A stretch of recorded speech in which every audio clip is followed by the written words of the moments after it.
Desire unlist লেখিকা সাবিলা সাবি পর্ব ২০।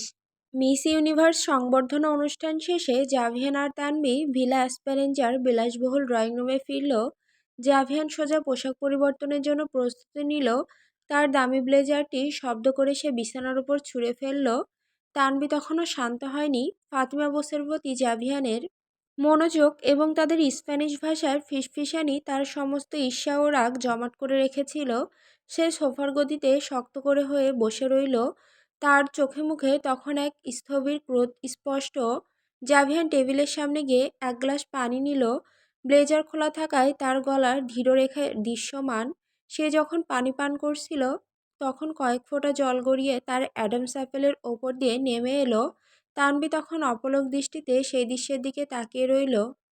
গড়িয়ে পড়া জলের রেখা, ঢোক গেলার সঙ্গে সঙ্গে গলার পেশি নড়াচড়া সবকিছু তার কাছে ছিল এক তীব্র, প্রায় নিষিদ্ধ আকর্ষণ। তার সমস্ত ঘৃণা মুহূর্তের জন্য সেই শারীরিক সৌন্দর্যের কাছে পরাজিত হচ্ছিল।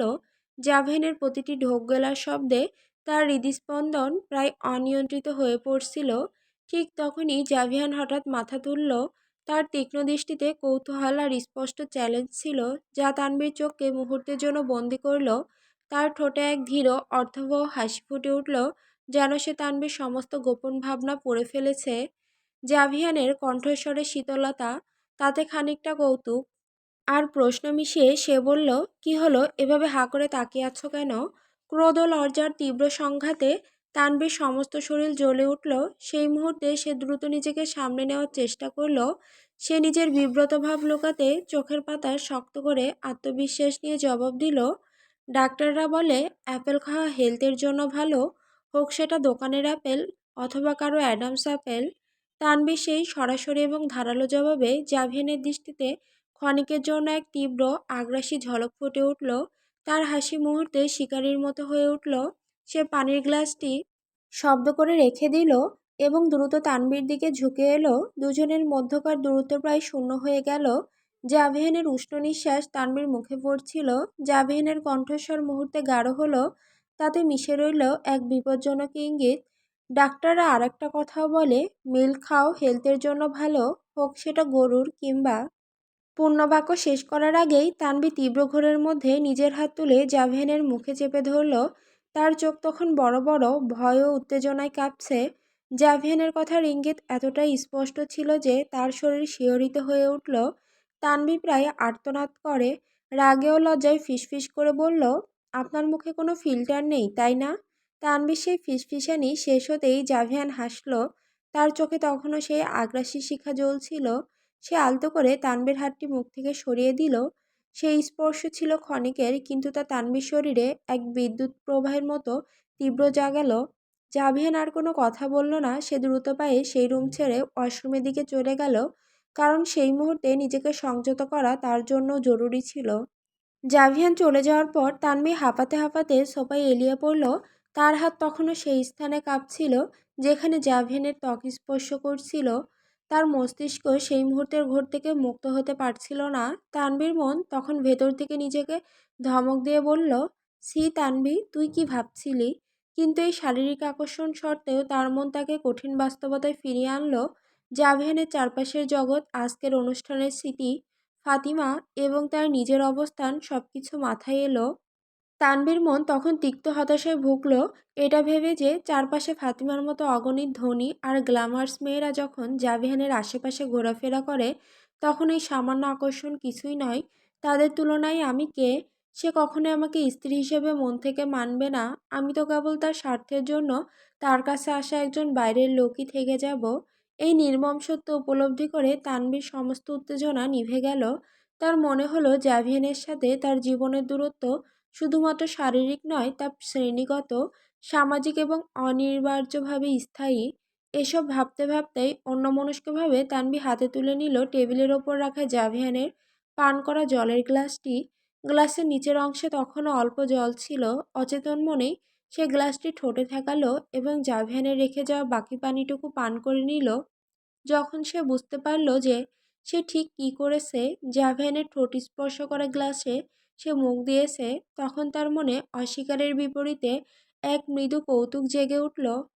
সে গ্লাসের দিকে আলতো করে একবার তাকালো আর তার ঠোঁটে ফুটে উঠল এক ক্ষণস্থায়ী অবিশ্বাস্য হাসি। এই হাসি ছিল তার ঘৃণা এবং তার আকাঙ্ক্ষার মধ্যকার এক নীরব সন্ধি, যা প্রমাণ করলো জাভিয়ানকে যতই সে বাইরের লোক ভাবুক না কেন, তাদের জীবন তখন অলক্ষ্যে মিশে যাচ্ছে। মেইলস্ট্রম তার ভিলায় তার ব্যক্তিগত রুমের অন্ধকার প্রকোষ্ঠে বসেছিল।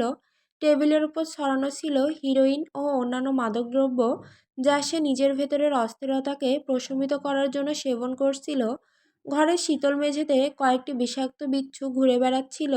দুই একটি বিচ্ছু তার হাত ও কাঁধ বেয়ে উঠছিল, কিন্তু মেইলস্ট্রম তখন নিজের ভেতরে এক উন্মত্ত আগুনে পুড়ছিল। তার কোনো খেয়াল ছিল না। ঠিক তখনই পুনরায় তার ভাবনায় চলে এলো তখনকার সেই দৃশ্যটা, টিভির পর্দা এবং গুপ্তচরের মাধ্যমে আসা নিশ্চিত খবর। তার মস্তিষ্কে তীব্র আঘাত এনেছিল।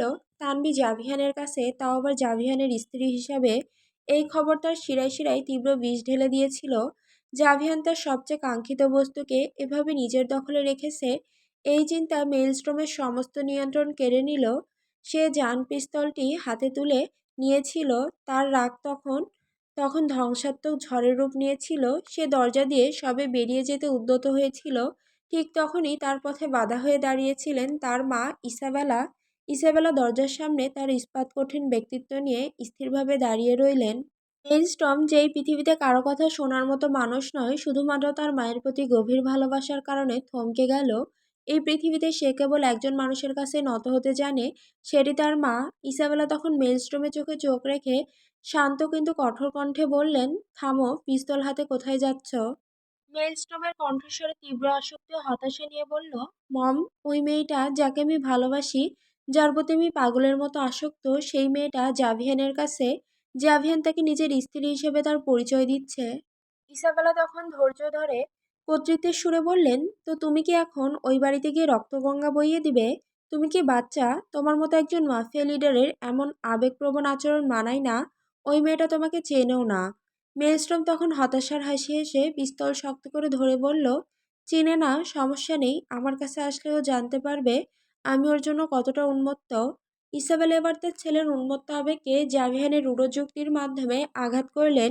ইসাবেলা কণ্ঠস্বর গভীর এবং তীক্ষ্ণ করে বললেন, তোমার কি বুদ্ধি লোপ পেয়েছে? যেহেতু তুমি জানতে পেরেছো সে অন্য কারো স্ত্রী, তাহলে তাকে কেন তোমার করতে চাইছো? অ্যামিলিওর স্ত্রী সে এখন। মেইলস্ট্রম রাগে চোখ মুখ কুঁচকে বলল, মম, ইউ নো জাভিয়ান কেমন ব্যক্তি। ওই কোনোদিনও কোনো মেয়েকে ভালোবেসে বিয়ে করবে না। নিজের কোনো স্বার্থ হাসিলের জন্য ও তানভীকে ধরে রেখেছে। ইসাবেলা ধীরতা নিয়ে বলল, তুমি মনে হচ্ছে ওর মনের সব কথা জানো। আগে আমাকে জানতে হবে আসল সত্যটা কি। আমাকে সময় দাও, আমাকে সব তথ্য জোগাড় করতে দাও। মেলস্ট্রম তার মায়ের দিকে তীব্রভাবে তাকালো। এই মুহূর্তে ইসাবেলার চোখের দিকে তাকিয়ে থাকা ছিল তার কাছে সবচেয়ে কঠিন কাজ। সে জানতো মায়ের ভালোবাসার এই বাঁধন সে কখনোই ভাঙতে পারবে না। ইসাবেলা তখন কণ্ঠস্বর নরম কিন্তু প্রতিজ্ঞাবদ্ধ, ছেলের প্রতি ভালোবাসা স্পষ্টতা তার কণ্ঠে। তারপর আমি কথা দিচ্ছি, আমি তোমাকে আর বাধা দেব না। তুমি যা করতে চাও, আমি তোমার পথে আর দাঁড়াবো না। মেলস্ট্রম আর কোনো তর্ক করল না। তার ক্রোধ তখন চূড়ান্ত সীমায় পৌঁছালো। সে পিস্তলটি দূরে ছুঁড়ে না ফেলে আক্রোশে দেয়াল লক্ষ্য করে কয়েকটি গুলি করল। গুলির শব্দে অন্ধকার প্রকোষ্ঠ কেঁপে উঠল। মেলস্ট্রম রাগে কাঁপতে কাঁপতে পিস্তল ফেলে দিল এবং দ্রুত নিজের রুমে চলে গেল। ইসাবেলা তখনও দরজার সামনে স্থিরভাবে দাঁড়িয়ে রইলেন। তার হাতেই মেলস্ট্রমের চরম আবেগের একমাত্র নিয়ন্ত্রণ। পরের দিন সকালে লুসিয়া যখন তার ইউনিভার্সিটি দে লা পাজে পৌঁছালো, তখন পুরো ক্যাম্পাসের পরিবেশ ছিল থমথমে। গতকাল রাতে আলেকান্দ্রোর ওপর হওয়া হামলার খবর বন্য আগুনের মতো ছড়িয়ে গেছে। গুজব চলছে লুসিয়া নাকি অন্য ছেলেকে দিয়ে তার বয়ফ্রেন্ডকে মার খাইয়েছে, একসাথে ডাবল টাইমিং করেছে। বিশ্ববিদ্যালয়ের অডিটোরিয়ামের পাশে প্রিন্সিপালের অফিস। লুসিয়া, প্রিন্সিপাল এবং আলেকান্দ্রোর বাবা, সেই প্রভাবশালী মেক্সিকান শিল্পপতি, সেখানে উপস্থিত। আলেকান্দ্রোর বাবার চোখে ছিল প্রতিশোধের আগুন। তিনি উচ্চস্বরে লুসিয়ার বিচার এবং বহিষ্কার দাবি করছিলেন। প্রিন্সিপাল সেই ক্ষমতাবান শিল্পপতির চাপে লুসিয়ার বিরুদ্ধে কঠোর ব্যবস্থা নেওয়ার জন্য প্রস্তুত হচ্ছিলেন। পুরো ক্যাম্পাস তখন রুদ্ধশ্বাসে এক বড় ধরনের বিতর্কের অপেক্ষায় স্তব্ধ। ঠিক সেই চরম মুহূর্তে ভার্সিটির প্রধান ফটক দিয়ে তীব্র গতির শব্দ করে একটি কালো দামি স্পোর্টস কার প্রবেশ করল। গাড়িটির ঝলকানি আর গর্জন ভার্সিটির স্তব্ধতাকে ভেঙে দিল। মুহূর্তের জন্য সবাই থমকে গেল। গাড়ি থেকে নেমে এলো জাভিয়ান অ্যামিলিও চৌধুরী। তার পরনে ছিল নিখুঁত স্যুট আর চোখে ছিল কালো সানগ্লাস। জাভিয়ান কোনো দিকে না তাকিয়ে ধীর পায়ে সানগ্লাসটা নামিয়ে অত্যন্ত শীতল দৃষ্টিতে প্রিন্সিপালের অফিসের দিকে এগিয়ে গেল। তার উপস্থিতিতে সেখানকার বাতাস আরও ভারী হয়ে উঠল। প্রিন্সিপাল জাভিয়ানকে দেখে অপ্রস্তুত হয়ে গেলেন। জাভিয়ান সরাসরি প্রিন্সিপালকে জানালো যে লুসিয়া তারই বোন। একথা শুনে প্রিন্সিপালের প্রায় মাথা খারাপের দশা হলো। তিনি কল্পনাও করেননি যে লুসিয়ার পিছনে এমন ক্ষমতাধর ব্যক্তি থাকতে পারেন। আলেকান্দ্রর বাবা জাভিয়ানের পরিচয় শুনেও তার রোষ থামাতে পারলেন না। তিনি জাভিয়ানের দিকে ফুঁসে উঠে বললেন, আপনি যেই হন না কেন, আমার ছেলের গায়ে হাত তোলার চরম মূল্য আপনাদের দিতে হবে। জাভিয়ান এক মুহূর্ত নষ্ট করল না। তার চোখে কোনো সতর্কতা বা রাগ ছিল না, ছিল কেবল নিরপেক্ষ কর্তৃত্ব। পরের মুহূর্তেই জাভিয়ানের হাত বিদ্যুৎ গতিতে উঠে গেল। ঝপাং শব্দে জাভিয়ান আলেকান্ডোর বাবার গালে কষে এক থাপ্পড় মারল। সেই আঘাতের তীব্রতায় লোকটি টাল সামলাতে পারল না। জাভিয়ান কণ্ঠস্বরে এক হিমশীতলতা নিয়ে ঘোষণা করল, আপনাকে কেউ কোনোদিন বলেনি জাভিয়ান এমিলিও চৌধুরী অন্যায় করলে বয়স্ক মুরব্বী, এমনকি মেয়েদের গায়েও হাত তুলতে দ্বিধা করে না? আমার বোনের দিকে চোখ তোলার আগে আপনার একবার অন্তত আমার নামটা মনে করা উচিত ছিল। জাভিয়ানের সেই চূড়ান্ত সতর্কবার্তা শুনে আলেকান্দ্রর বাবা অপমানে ও ব্যথায় সেখানেই নত হলেন। প্রিন্সিপাল ভয়ে কাঠ লুসিয়ার বিচার করার সাহস বা ক্ষমতা আর কারো রইল না। জাভিয়ান এরপর লোকটির দিকে ঝুঁকে এলো। তার চোখ ছিল একদমই স্থির, যেখানে কোনো আবেগ ছিল না, ছিল কেবল ধ্বংসের প্রতিশ্রুতি। সে যেন প্রতিটি শব্দে শীতল কর্তৃত্ব নিয়ে বলল, আপনার ছেলের ব্যাড রেকর্ড আপনার অজানা থাকার কথা নয়। এমন বাস্টার্ড ছেলে জন্ম দিয়েছেন যে কিনা আমার বোনকে খারাপভাবে ছোঁয়ার চেষ্টা করেছে। ওকে যেই মেরে থাকুক, ওর ভাগ্য ভালো যে সে আমার হাতে পড়েনি, তাহলে আপনার ছেলের লাশও আপনি খুঁজে পেতেন না। জাভিয়ান এরপর সানগ্লাসটা চোখে পড়ল এবং লুসিয়াকে নিয়ে দ্রুত প্রিন্সিপালের অফিস ছেড়ে বেরিয়ে এলো। পেছনে ফেলে গেলেন এক অচল বিশ্ববিদ্যালয় আর এক পরাজিত ক্ষমতাধর ব্যক্তিকে। জাভিয়ান যখন লুসিয়ার সমস্যার সমাধান করতে ক্যাম্পাসে ঝড় তুলছিল, তখন সে জরুরি কিছু ফাইলপত্র আনার জন্য তার ব্যক্তিগত সহকারী রায়হানকে ভিলা অ্যাসপারেঞ্জায় পাঠিয়েছিল। রায়হান যখন ড্রয়িং রুমের টেবিলে জাভিয়ানের ফাইলগুলো গোছাতে ব্যস্ত, ঠিক তখনই তানভি সেখানে এসে দাঁড়ালো। জাভিয়ানের অনুপস্থিতি তানভীর মনে এক সুযোগের আলো জ্বালল। সে বুঝল জাভিয়ানের জীবনের সবচেয়ে গোপন তথ্য জানার জন্য এটাই সেরা সময়। তানভীর রায়হানের দিকে আশা এবং কৌতূহল নিয়ে তাকালো। সে আস্তে করে প্রায় ফিসফিস করে বলল, রাইহান ভাইয়া, আমার পেটের মধ্যে একটা প্রশ্ন অ্যাকোরিয়ামের জেলিফিশের মতো লাফাচ্ছে। আমি আপনাকে একটা কথা জিজ্ঞাসা করতে চাই। রায়হান চমকে উঠল আর ফাইল গোছানো থামিয়ে দিল। সে জানে এই বাড়িতে যে কোনো জিজ্ঞাসা বিপজ্জনক হতে পারে। রায়হান চাপা গলায় সতর্কভাবে বলল, বলুন মিস গজদন্তনী, তবে স্যারের অনুপস্থিতিতে কোনো ব্যক্তিগত বিষয়ে প্রশ্ন করবেন না। বলেই রায়হান ফাইল গোছাতে ব্যস্ত হয়ে পড়ল। তানভি ধীরতা নিয়ে সরাসরি তার প্রশ্ন উত্থাপন করল, মিস্টার জাভিয়ান কেন প্রায়ই কবরস্থানে যান? আর ওনার কাছে একটা আর লেখা লকেট আছে, সেটা কিসের? তানভীর প্রশ্ন শুনে রায়হানের মুখমণ্ডল মুহূর্তেই ফ্যাকাশে হয়ে গেল। ফাইল গোছাতে গোছাতে তার হাত থেমে গেল। রায়হানের চোখে তখন জাভিয়ানের প্রতি থাকা চরম ভয় স্পষ্ট। সে ভয়ে কাঁপতে কাঁপতে স্বর নিচু করে বলল, সরি মিস, সরি, আমি এই বিষয়ে আপনাকে বলতে পারবো না। স্যার, স্যার জানলে আমাকে মেরে ফেলবেন। তানভি অসহায় দৃষ্টিতে তাকিয়ে বলল, কেন, কি এমন ভয় আছে এতে? রায়হান ফাইলগুলোর দিকে না তাকিয়ে দ্রুত কথাগুলো শেষ করতে চাইল, কারণ এটা স্যারের দুর্বলতা, আর স্যার তার দুর্বলতা কাউকে জানাতে চাইবেন না। উনি মনে করেন কেউ তার দুর্বলতা জানলে তাকে আঘাত করার জন্য ব্যবহার করবে। রায়হানের ভয় দেখে তানভি বুঝল এই তথ্য কতটা স্পর্শকাতর। সে তার কৌশল পরিবর্তন করল। সে আবার সহানুভূতি ও আবেগ নিয়ে রায়হানের ভয়ের প্রাচীর ভাঙতে চাইল। সে কণ্ঠস্বরে গভীর আরতি, নিজেকে তার আপন করে তোলার চেষ্টা। রায়হান ভাইয়া, প্লিজ আমাকে নিজের বোন মনে করে বলুন না। আমি কথা দিচ্ছি আমি আপনার স্যারকে এই বিষয়ে কিছুই জানাবো না। যে আমি আপনার কাছ থেকে জেনেছি, আপনার কোনো ভয় নেই, আমি সব সামলে নেব। রায়হান তখন তানভীর দিকে তাকালো। তার চোখে ছিল এক অসহায় দ্বিধা। একদিকে জাভিয়ানের ভয়, অন্যদিকে তানভীর সে আবেগপূর্ণ অনুরোধ। তানভীর চোখে তখন জবাব জানার জন্য চরম আকুলতা। তানভীর আবেগপূর্ণ অনুরোধ শুনে রায়হান কিছুক্ষণের জন্য নীরব রইল। তারপর সে দীর্ঘশ্বাস ফেলল। কণ্ঠস্বর কিছুটা স্বাভাবিক করার চেষ্টা করে বলল, ম্যাডাম, এটা শুধু দুর্বলতা নয়, এটা অনেক বড় ঘটনা, স্যারের অতীত। তানভি তাকে থামিয়ে দিয়ে দ্রুত কণ্ঠে বলল, আপনি এক কাজ করুন, আমি আপনার জন্য এক কাপ গরম চা নিয়ে আসছি, আপনি বসুন। বাড়িতে এই মুহূর্তে কেউ নেই, আপনি নিশ্চিন্তে আমাকে বলতে পারেন, আমরা ছাড়া তৃতীয় কোনো ব্যক্তি এখানে নেই। তানভীর আশ্বাস আর তার চোখে থাকা আরতি রায়হানের দ্বিধা অনেকটাই কমিয়ে দিল। সে ফাইল গোছানো বন্ধ করে সোফায় বসলো। রায়হান আস্তে করে বলল, আচ্ছা ঠিক আছে। রায়হান তখন মনে মনে ভাবল, মিস গজদন্তনী তো স্যারের স্ত্রী, জাভিয়ান স্যার নিজেই তো তার দুর্বলতা নিয়ে কখনো কথা বলবেন না, কিন্তু তানবীর তো জানার অধিকার আছে, না হলে এই জটিল সম্পর্কের পথ সে হাঁটবে কিভাবে? তানবীর ম্যাডামের কাছে হয়তো এই সত্যটা এক ঢাল হিসেবে কাজ করবে। রায়হান তার ভয়কে একপাশে রেখে স্থির করলো যে সে তানভীরকে সেই গোপন সত্য জানাবে, যে সত্য জাভিয়ানকে এখনো তাড়িয়ে বেড়ায় এবং যা তার জীবনে তানভীর মতো আরেকজনকে নিয়ে এসেছে। ইউনিভার্সিটি ক্যাম্পাসে চূড়ান্ত তাণ্ডব চালানোর পর জাভিয়ান এবং লুসিয়া দ্রুত পার্কিং লটের দিকে এগিয়ে এলো। গাড়িতে ওঠার আগে জাভিয়ান হঠাৎ লুসিয়ার দিকে ফিরল। তার চোখে কোনো সহানুভূতি ছিল না, ছিল কেবল তীক্ষ্ণ বিচার। তার কণ্ঠস্বর শীতল, সরাসরি লুসিয়ার দিকে তাকিয়ে বলল, নিজের মিউজিক রেকর্ডিংয়ের জন্য এমন জঘন্য ছেলের সাথে কিভাবে রিলেশনে জড়িয়েছিস? তোর কি সামান্য কাণ্ডজ্ঞান নেই? লুসিয়া জাভিয়ানের সেই ভয়াবহ ক্ষমতা প্রদর্শন দেখে তখনও বিস্ময়বিহ্বল। তার মাথা নত হয়ে গেল। লুসিয়া আস্তে করে অনুশোচনায় বলল, সরি জাভি ভাইয়া, ভুল হয়ে গেছে, আর কখনো এমন হবে না, আমার শিক্ষা হয়ে গেছে। কিন্তু তুমি কিভাবে জানলে? জাভিয়ান উত্তর দিল না। সে ধীরে ধীরে নিজের সানগ্লাসটি চোখে পড়ল।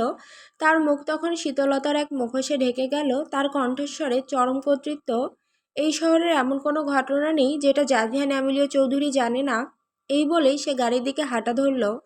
লুসিয়া জাভিয়ানের চলে যাওয়ার দিকে কিছুক্ষণ অপলক তাকিয়ে রইল। তার মনে তখন এক জটিল অনুভূতি।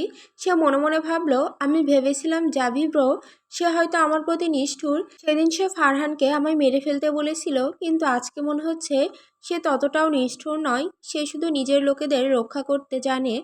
সে এখনও আমার ভাই। এদিকে তানবীর আশ্বাস পেয়ে রায়হান স্থির হলো। সে গভীরভাবে নিঃশ্বাস নিয়ে কথা শুরু করলো। তার কণ্ঠস্বরে চরম সাবধানতা। শুনুন মিস গজদন্তনী, আপনি যেহেতু স্যারের স্ত্রী, তাই আপনার অবশ্যই স্যারের অতীত জানার অধিকার রয়েছে। আসলে আপনি যেই লকেটের কথা বলেছেন সেটা স্যারের বড় ভাইয়ের। তার নাম রায়হান চৌধুরী। রায়হান চৌধুরীর নাম শুনে তানবী চমকে উঠল। জাভিয়ানের জীবনে এত গুরুত্বপূর্ণ একজন মানুষের অস্তিত্ব তার কাছে ছিল সম্পূর্ণ অজানা। তানবী অবাক ও বিহ্বল কণ্ঠে বলল, রায়হান চৌধুরী? তাহলে সে এখন কোথায়? আমি তো এই বাড়িতে তার নাম কখনো শুনিনি।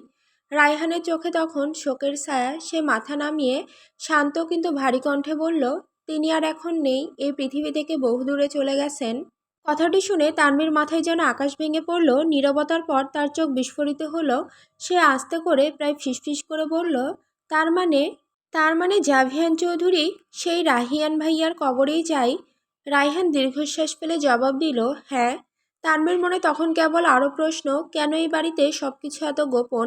তানবী ব্যথিত কণ্ঠে বলল, কিভাবে মারা গেছেন উনি? আর এই বাড়িতে আসার পর এই নামটাও এখন পর্যন্ত শুনলাম না কেন? কেন এত গোপনীয়তা? রায়হান এবার সতর্কতার সাথে চারপাশে একবার চোখ বুলিয়ে নিল। সে গোপন তথ্য জানানোর ভয়ে স্বর আরও খাদে নামিয়ে বলল, স্যারের কঠোর বারণ আছে যে রাহিয়ান ভাইয়ার নাম সে ছাড়া কেউ যেন না নেয়। এই বাড়ির কাউকেই তিনি রাহিয়ান ভাইয়ার কবরে যেতে দেন না। যেন রাহিয়ান ভাইয়ার সাথে সম্পর্কিত সবকিছু তিনি একাই বহন করতে চান। রায়হান তখন তানবীর দিকে তাকালো। জাভিয়ানের এই গভীর ক্ষত এবং তার একাকিত্বের চিত্রটি তানবীর কাছে সম্পূর্ণ নতুন এক অধ্যায় খুলে দিল। তানবীর কণ্ঠস্বর কাঁপছে। সে কাপা গলায় প্রশ্ন করল, কি হয়েছিল? আমাকে খুলে বলুন সব। তানবীর চোখে সেই তীব্র আকুলতা দেখে রায়হান আর নিজেকে ধরে রাখতে পারল না। সে মাথা নেড়ে সায় দিল। রায়হান এক গভীর নিঃশ্বাস নিল। এই গোপন কথাগুলো তার মনে দীর্ঘদিন ধরে চাপ সৃষ্টি করেছিল। সে নীরবে চারপাশ দেখে নিয়ে স্বর খাদে নামিয়ে বলল, আপনি নিশ্চয়ই জানেন স্যার আর তার বাবা মায়ের সাথে ভালো ব্যবহার করেন না। বাবা মায়ের প্রতি তার কোনো মায়া নেই? তানভী মাথা নেড়ে বলল, হ্যাঁ, আমি আসার পর থেকেই দেখছি সে তার বাবা মায়ের সাথে দুর্ব্যবহার করে। রায়হান তখন বেদনা নিয়ে বলল, আসলে রাহিয়ান ভাইয়ার মৃত্যুর জন্য তার বাবা মা দায়ী। স্যার আগে এমন ছিলেন না, তিনি খুব শান্ত ছিলেন, ইভেন খুব ভালো স্টুডেন্টও ছিলেন। কিন্তু এই ঘটনার পর থেকে তিনি মানসিকভাবে ট্রমাটাইজড। তার মেন্টাল হেলথ মোটেও ভালো নয়। তানভী সেই কথা শুনে সোফায় একটু নড়েচড়ে বসল। তার চোখ জাভিয়ানের প্রতি সহানুভূতিতে ভরে উঠল। সে গম্ভীর কণ্ঠে প্রশ্ন করল, কেন? কি হয়েছিল? রায়হান যেন সেই পুরনো দৃশ্যে ফিরে গেল। তার কণ্ঠস্বরও সেই সময়ের বেদনা বহন করছিল। সে বলতে শুরু করল, আসলে সময়টা অনেক দিন আগের। তখন রায়হান ভাইয়ের বয়স ছিল 16 আর স্যারের ছিল 14। ছোট থেকেই তাদের বাবা মা তাদের ওপর অসহনীয় মানসিক চাপ রাখতেন। রায়হান কিছুক্ষণ থেমে আবার বলতে শুরু করলো, তাদের মা কার্গো চৌধুরী সবসময় ফ্রেন্ডস, পার্টি, ক্লাব এসব নিয়ে থাকতেন। ছেলেদের প্রতি তার কোনো দায়িত্ববোধ, মমতা বা কেয়ার কিছুই ছিল না। আর তাদের বাবা শামীম চৌধুরী ছিলেন এমন একজন মানুষ যার কাছে সমাজের সম্মান, যশ, খ্যাতি এসবই ছিল মূল। মোট কথা, ছোট থেকে ছেলেদের এমন প্রেশার দেওয়া হতো যে প্রত্যেক পরীক্ষায় গোল্ডেন A+ আনতেই হবে। রায়হান ভাইয়া পড়ালেখায় ততটা ভালো ছিলেন না। ভালো বলতে, তার পড়ালেখার প্রতি তেমন আগ্রহী ছিল না। কিন্তু তার ছোট থেকেই স্বপ্ন ছিল সে গান গাইবে। তার গানের গলাও ছিল খুব ভালো। সবসময় তার ইচ্ছে ছিল সে একদিন স্টেজে উঠবে, একদিন সবার আইডল হবে। আর এই স্বপ্নই তার কাল হলো। রায়হান আরেকটা দীর্ঘশ্বাস ফেলে বলতে শুরু করলো, কিন্তু তার বাবার কাছে এটা ছিল সস্তা স্বপ্ন। শামীম চৌধুরীর মনে হতো গান গাওয়া, স্টেজে ওঠা এসব তার মাধুর্য ও সম্মানকে আঘাত করবে। রায়হান যাতে গান শিখতে না পারে সে কারণে তাকে অনেক মানসিক টর্চার করতে থাকেন। দিনের পর দিন ঘরে আটকে রাখতেন। তাদের এক কথা, ভালো রেজাল্ট করতে হবে, ভালো কোনো ক্যারিয়ার গড়তে হবে। একসময় রাইহান ভাইয়া আরও জেদ ধরে বসলেন। তখন তার বাবা তার গায়ে হাত তুলতেও দ্বিধা করতেন না, কারণ তাদের পরিবারের সবাই নাকি কথা শোনাতো যে রাইহান পড়াশোনায় ভালো না, সে অপদার্থ, সে রাস্তায় দাঁড়িয়ে গিটার নিয়ে গান গায়। রাইহানের কণ্ঠস্বর কাঁপছে, তবুও সে কাঁপা কণ্ঠে বলতে লাগলো। তখন শামীম চৌধুরী আরও রেগে রায়হান ভাইয়াকে মারধর করতেন, আর এসব কিছুই জাভিয়ান স্যারের চোখের সামনে দেখতেন। তিনি একা একা কাঁদতেন ঘরের মধ্যে। এই বলে রায়হান আবারও থেমে গেল। তার চোখ বন্ধ, যেন সেই দৃশ্য আর মনে করতে চায় না। তানভীর চোখে তখন জল। জাভিয়ানের শৈশবের এই ভয়াবহতা তাকে স্তব্ধ করে দিল। তানভীর চোখ তখন করুণা ও শোকে ভিজে উঠেছে। সে অস্থিরভাবে জানতে চাইল, রুদ্ধশ্বাসে কণ্ঠে জানতে চাইল, তারপর কি হয়েছিল। রায়হান চোখ খুলল। সেই দিনের ঘটনা মনে পড়ায় তার গলা ধরে এলো। রায়হান তখন বলবে শুরু করলো, রায়হান ভাইয়া যখন পড়াশুনো ছেড়ে গান নিয়েই জেদ ধরলেন, তখন একদিন হঠাৎ করে তার বাবা শামীম চৌধুরী বললেন তাকে এই শহর থেকে দূরে বোর্ডিংয়ে পাঠিয়ে দিবেন, যেখানে সে চার দেওয়ালে বন্দি থাকবে এবং শুধু পড়ালেখা করবে আর পরীক্ষা দেবে। এটাই ছিল রায়হান ভাইয়ার জন্য চূড়ান্ত আঘাত, তার স্বপ্নকে চিরতরে ভেঙে দেওয়ার সিদ্ধান্ত। রায়হান মাথা নিচু করলো, তারপর বলল, আর সেদিন রাতে রায়হান ভাইয়া সুইসাইড করলেন গলায় ফাঁস দিয়ে। তানভীর চোখ তখন বিস্ফোরিত। সে নিজের মুখ দুহাতে চেপে ধরল। রায়হানের স্বর তখন শোকে ভারী হয়ে এলো। তারপর সে বলতে লাগলো, সেই লাশ নিজের চোখের সামনে তার ভাইয়ের এমন মর্মান্তিক মৃত্যু দেখে স্যার আর আগের মতো রইলেন না। তিনি মানসিকভাবে এমনভাবে ট্রমাটাইজড হয়ে পড়েন যে সেই দিন থেকে সে আর কোনোদিনই তার বাবা মায়ের সাথে কথা বলতেন না, কখনোই না। তিনি শুধু ঘৃণা করতেন তাদের। তানভি তখন জাভিয়ানের বর্তমান রূঢ় আচরণের পেছনের কারণটা স্পষ্ট বুঝতে পারল। রায়হান তখন আরও বলল, আমার বাবা আগে শামীম চৌধুরীর অ্যাসিস্ট্যান্ট ছিলেন। তার কাছে আমি এই ঘটনা শুনেছিলাম এবং আমি নিজের চোখে রায়হান ভাইয়ার লাশ দেখেছিলাম। জাভিয়ান স্যার একদিন হঠাৎ মেক্সিকো শহরের ব্রিজের মধ্যে দাঁড়িয়েছিলেন। সেদিন হয়তো সেও সুইসাইড করতে চেয়েছিলেন, কোনো কারণে, হয়তো বা মানসিক ট্রমার কারণে। আর সেদিন আমি তাকে কোনো মতে বাঁচিয়েছিলাম। রায়হান তানভীর দিকে তাকালো। তাদের দুজনের চোখে তখন জাভিয়ানের প্রতি গভীর সহানুভূতি। রায়হান আবার বলল, সেই দিন সেই ব্রিজেই স্যারের সাথে আমার গভীরভাবে পরিচয়। তারপর থেকেই আমি তার সাথে আছি। আর স্যার আমাকে সবচেয়ে বেশি ভালোবাসেন, কারণ আমার নামের সাথে রায়হান ভাইয়ার নামের অনেকটা মিল আছে। তানভি সোফায় এলিয়ে পড়ল। জাভিয়ানের শীতলতা, তার ক্রোধ, তার প্রতিশোধ, সবকিছুর পেছনে সেই ভয়াবহ আদি সত্যটা আজ তার কাছে উন্মোচিত হলো। রায়হান এবার তানভীর দিকে ভিন্ন দৃষ্টিতে তাকালো। জাভিয়ানের বর্তমান জীবন নিয়ে সে তার গভীরতম অনুমানটি প্রকাশ করলো। সে আস্তে করে, যেন নিজের মনেই বলছে, আসলে এখন হয়তো আপনার কারণেই সে আবার নতুনভাবে বাঁচার প্রেরণা পাচ্ছে। তানভি সেই কথাটার অর্থ বোঝার চেষ্টা করছিল এবং রায়হানকে আরও কিছু জিজ্ঞাসা করতে যাবে, ঠিক তখনই জাভিয়ানের ফোন কল এলো। রায়হান সাথে সাথে সোফা থেকে লাফিয়ে উঠল। সে তাড়াহুড়ো করে বলল, স্যার ফোন দিয়েছেন, আমাকে এখনই অফিসে যেতে হবে। আর প্লিজ মিস গজদন্তনী, ভুলেও কিন্তু স্যারকে বলবেন না যে আমি এসব কথা আপনাকে বলেছি, প্লিজ। রায়হান আর এক মুহূর্তও দাঁড়ালো না। সে ফাইলগুলো হাতে নিয়ে দ্রুত ঘর ছেড়ে বেরিয়ে গেল। তানভি তখনও সেখানে স্তব্ধ হয়ে বসে রইল। তার চোখের সামনে তখন ভাসছে দুটি ছবি। একদিকে জাভিয়ানের ভাই হারানোর বেদনা ও নিজের আত্মহত্যার চেষ্টা, আর অন্যদিকে জাভিয়ানের তাকে এভাবে জোর করে বিয়ে করে আনা। জ্যাভেনের প্রতি তার ঘৃণা, করুণা এবং তীব্র আকর্ষণ সবকিছুই এক জটিল জালে জড়িয়ে গেল। তানভীর হৃদয়ে এখন আর জাভিয়ানের প্রতি কেবল ঘৃণা বা ভয় রইল না, সে বুঝতে পারল জাভিয়ানের ভেতরে যন্ত্রণা কোনো সামান্য বা বানানো কষ্ট নয়, তা ছিল তার শৈশবের গভীরে প্রথিত এক ভয়ঙ্কর ট্রমা। আর সেই শীতলতা, রূঢ়তা এবং প্রতিশোধের আগুন সবকিছুই ছিল তার হারিয়ে যাওয়া ভাইয়ের প্রতি ভালোবাসার এবং বাবা মায়ের প্রতি ঘৃণার এক ভগ্ন বহিঃপ্রকাশ। জাভিয়ানের জীবনে সেই নির্মম সত্য জানার পর তানভীর মনে তার প্রতি এখন আরও বেশি মায়া হলো। সেই মুহূর্তে তার মনে হলো জাভিয়ান কোনো প্রতিশোধপরায়ণ দানব নয়, সে কেবল এক ভয়ঙ্করভাবে আহত মানুষ যে তার কষ্ট ঢাকার জন্য ক্ষমতার আড়ালে লুকিয়ে আছে। এদিকে ইউনিভার্সিটি ক্যাম্পাসে সব ঝামেলা মিটে যাওয়ার পর লুসিয়া তার সবচেয়ে কাছের বান্ধবীটির সাথে একটি কফি শপে বসেছিল। জাভিয়ানের আচরণের আকস্মিক পরিবর্তন এবং ফারহানের কথা তার মন থেকে যাচ্ছিল না। লুসিয়া কফির মগে চুমুক দিতে দিতে অন্যমনস্কভাবে বলল, জানি সে তো আমাকে ওই আলেকান্দ্রোর হাত থেকে কে বাঁচিয়েছে। লুসিয়া তখন ফারহানের সেই তাকে বাঁচানোর, তারপর সংবেদনশীল স্পর্শের কথা, বাসে তাদের ঘনিষ্ঠতা এবং তার শান্ত ব্যবহারের কথা সব খুলে বলল।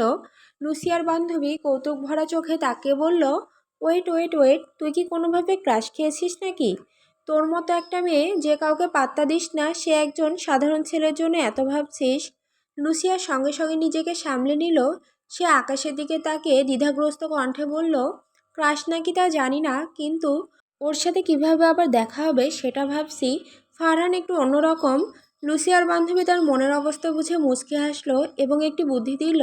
সে রহস্যময় হাসি নিয়ে বলল, আরে তুই তো বললি ও তোর ভাবির ভাই, তোর তো কাজটা সহজ হয়ে গেল। লুসিয়া অবাক হয়ে তাকালো। তার বান্ধবী নিজে থেকেই সমাধান দিল, তুই তোর ভাবির কাছ থেকে ওর ফোন নাম্বারটা জোগাড় করে নে, আর তোর কাছে যে ওর জ্যাকেটটা আছে সেই জ্যাকেটটা ফেরত দেওয়ার বাহানায় আবার দেখা করতে পারিস। এটাই পারফেক্ট বাহানা।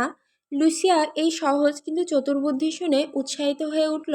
তার চোখে তখন একটি নতুন আলো। ফারহানের সাথে দেখা করার সুযোগ পাওয়ার এই সহজ উপায়টি তার ভেতরে এক ধরনের আনন্দ সৃষ্টি করলো। মেক্সিকো সিটির উপকণ্ঠে মেলস্ট্রমের কঠোর প্রহরায় ঘেরা আস্তানায় তার এনক্রিপ্টেড ফোনটি বেজে উঠল। খবরটি ছিল অত্যন্ত জরুরি। বিষয়টি ছিল তার মালিকানাধীন একটি বিশাল, কৌশলগতভাবে গুরুত্বপূর্ণ জমি নিয়ে। সেই জমিতে কোটি টাকার প্রজেক্ট, একটি জমকালো ক্যাজোডোর শপিং মল, ক্যাসিনো ক্লাব এবং বার তৈরির কথা। কিন্তু সেই সাইনটিতে সান মাতেও গ্রামের কিছু দরিদ্র মানুষ ঘর তুলে অস্থায়ী বসতি গড়ে তুলেছে। প্রজেক্ট শুরু করতে হলে তাদের উচ্ছেদ করা আশু প্রয়োজন। মেলস্ট্রম তার বর্তমান মানসিক অবস্থা যাই হোক না কেন, সে ছিল ক্ষমতা এবং লাভের এক কঠিন নিয়মের দাস। তার চোখ যা মুহূর্তকাল আগেও হতাশায় ভরা ছিল, তা এখন নির্মম এবং শীতল হয়ে উঠল।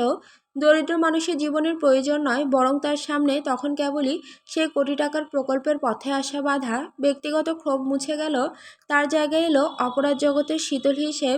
মেলস্ট্রম ফোনে নির্দেশ দিল, স্বর বরফের মতো ঠান্ডা তার, রাস্তা ক্লিয়ার রাখো, আমি আসছি। সে দ্রুত তার প্র্যাকটিক্যাল জ্যাকেটটি চাপালো। নিজের বিলাসী সাজোয়া গাড়ি নিয়ে সে মুহূর্তের মধ্যে আস্তানা থেকে বেরিয়ে এলো।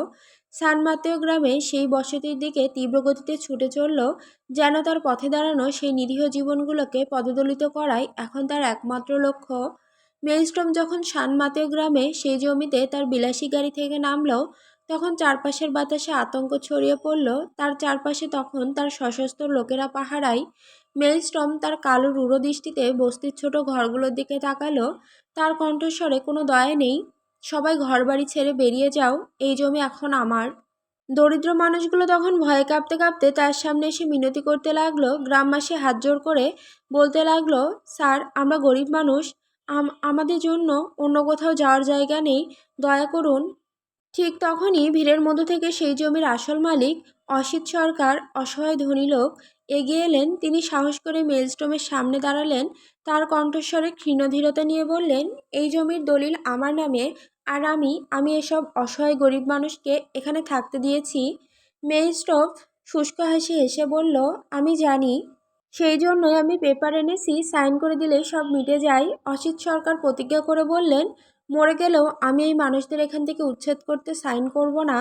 মেলস্ট্রম তখন তার ঠোঁট থেকে সিগারেটটা ফেললো এবং জুতোর নিচে পিষে নেভালো। তার চোখে তখন উন্মত্ত হিংস্রতা। সে অসিতের সামনে এসে দাঁড়ালো, তারপর অত্যন্ত ঠান্ডা ফিসফিসানি কণ্ঠে বলল, সাইন করতে হবে না, টিপসই করলেই চলবে। অসিত কিছু বোঝার আগেই মেলস্টোম বিদ্যুতের গতিতে অসিতের ডান হাতের বুড়ো আঙুলটা চেপে ধরল। তারপর তার পকেট থেকে ছুরি বের করে একটানে আঙুলটা হাত থেকে বিচ্ছিন্ন করে দিল। আঙুলটা মাটিতে পড়ার আগেই মেলস্টোম সেটিকে ধরে রক্ত ঝরন্ত আঙুলটি দলিলের নির্দিষ্ট স্থানে জোরে চেপে ধরল। মেইলস্টর্ম রক্তাক্ত দলিল উঁচু করে ধরে বলল, সবাইকে উদ্দেশ্য করে চিৎকার করে, এই জমি এখন আমার, সবাই এখনই বেরিয়ে যাও। মানুষগুলো ভয়ে পাথর। ঠিক তখনই ভিড়ের মধ্যে থেকে এক বয়স্ক লোক লাঠি হাতে নিয়ে প্রতিবাদ করতে এগিয়ে এলেন। বয়স্ক লোকটা চিৎকার করে বললেন, এসব জুলুম বেশি দিন টিকবে না, আমরা এখান থেকে এক পাও সরব না। কোনো দ্বিতীয় চিন্তা না করে মেলস্টোম পিস্তল বের করে গুলি করলো। লোকটি সেখানেই লুটিয়ে পড়ল। বাকি গ্রামবাসী ভয়ে থরথর করে কাঁপতে লাগলো। মেলস্টোমের নির্দেশে তার লোকেরা সঙ্গে সঙ্গে সব গরিবের ঘরে আগুন লাগিয়ে দিতে লাগলো। সেই বয়স্ক লোকটিকে যেখানে গুলি করা হয়েছিল, তার স্ত্রী পুত্রকন্যা ছুটে এসে লাশের উপরে পড়ে কাঁদতে শুরু করলো। মেলস্ট্রম তখন ঠান্ডা চোখে এই দৃশ্য দেখল। তার গাড়ি থেকে এক বস্তা টাকা ছুঁড়ে মারল সেই পরিবারটির দিকে। বৃদ্ধার স্ত্রী কাঁদতে কাঁদতে টাকা ছুঁয়ে ফেলে দিয়ে বলল, তুই বিনা কারণে আমার স্বামীকে মেরে ফেলেছিস। আমি আল্লাহর কাছে অভিশাপ দিলাম, তুইও শাস্তি পাবি, কিন্তু তুই মরবি না, তোকে আল্লাহ মৃত্যু দেবে না, এর চেয়েও কঠিন শাস্তি দেবেন তিনি।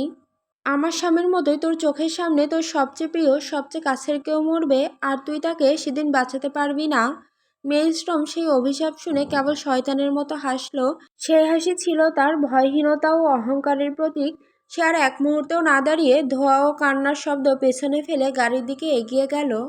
রায়হানের কাছ থেকে রায়হান চৌধুরী এবং জাভিয়ানের শৈশবের ভয়াবহ ট্র্যাজেডি শোনার পর রাতে তানভীর চোখে ঘুম এলো না। জাভিয়ানের সেই কঠিন নির্মম ব্যক্তিত্বের পেছনে যে এক ভীষণ আঘাতপ্রাপ্ত কিশোর লুকিয়ে আছে, সেই চিন্তা তাকে বিচলিত করে রাখল। তার মনে এখন আর ঘৃণা নেই, আছে কেবল গভীর মায়া। অনেক রাতে জাভিয়ান বাড়ি ফিরল লুসিয়ার ঝামেলা মেটানো এবং অন্যান্য কাজ সেরে। সে যখন তাদের কক্ষে প্রবেশ করলো তখন ঘর অন্ধকার। সে প্রথমে বিছানার দিকে তাকালো। তানভীরকে সেখানে দেখতে না পেয়ে জাভিয়ানের ভ্রু কুঁচকে গেল। জাভিয়ান বিরক্ত কণ্ঠে মনে মনে বলল, আমার অপদার্থ বউটা কোথায় গেল? এত রাতেও ঘুমাচ্ছে না কেন? সে আলো জ্বালিয়ে দিল। জাভিয়ানের ঠোঁটে এক বাঁকা হাসি ফুটে উঠল। জাভিয়ান তখন উচ্চস্বরে ডাকল, Mrs Trauma, where are you? জাভিয়ানের ডাক শেষ হতেই তানভীর বাইরে থেকে কক্ষে প্রবেশ করলো। তার হাতে ছিল এক গ্লাস ঠান্ডা জল। জাভিয়ানের মুখের দিকে কোনো রূঢ়তা না দেখিয়ে সে শান্তভাবে গ্লাসটি টেবিলের ওপর রাখল। জাভিয়ান সেই দৃশ্য দেখে মুহূর্তে স্তব্ধ।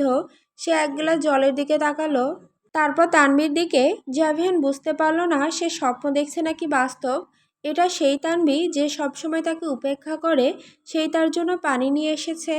জাভিয়ান অবাক হয়ে সন্দেহজনক কণ্ঠস্বরে বলল, তুমি তুমি কি ঠিক আছো? তোমার কি জ্বর টর এসেছে নাকি? তানভীর জাভিয়ানের চোখে চোখ রাখলো। তার চোখে ছিল এক শান্ত দৃঢ়তা, সেখানে বিতর্কের কোনো চিহ্ন ছিল না। সে সহজভাবে উত্তর দিল, জ্বর আসতে যাবে কেন, আমি একদম সুস্থ। জাভিয়ান তানভীর কথা শুনে আর সন্দেহ কমাতে পারল না। সে এগিয়ে এসে আলতো করে তানভীর কপালে হাত রাখলো। দেখলো তার শরীর একদম স্বাভাবিক, সুস্থ। তানভীর তখন জাভিয়ানের পাশে সোফার নরম অংশে বসে পড়ল। তার মনে তখন জাভিয়ানের প্রতি কেবল মায়া। সে কণ্ঠে অনুরোধের সুরে বলল, বলছিলাম কালকে একটু বাবা মাকে দেখাবেন। আর হ্যাঁ, আমি চাইছিলাম একটু এলিনা আপুর নামে কোনো একটা মসজিদ বা এতিমখানাতে মিলাদের আয়োজন করতে। জাভিয়ান চোখ ছোট করে তানভীর দিকে তাকালো। এই ধরনের আধ্যাত্মিক বা সংবেদনশীল আলোচনা তানভীর মুখ থেকে শুনে সে অবাক। তানভীর মাথা নিচু করে বলল, কিন্তু আমার কাছে তো টাকা নেই, আপনি কি আমাকে লোন দিতে পারবেন? কথা দিচ্ছি আমি সময় মতো ফেরত দিয়ে দেব। জাভিয়ান এক বিপজ্জনক হাসি হাসলো। সে আরেকটু ঝুঁকে তানভীর আরও কাছে এসে বসলো। দুজনের মধ্যকার দূরত্ব তখন খুবই কম।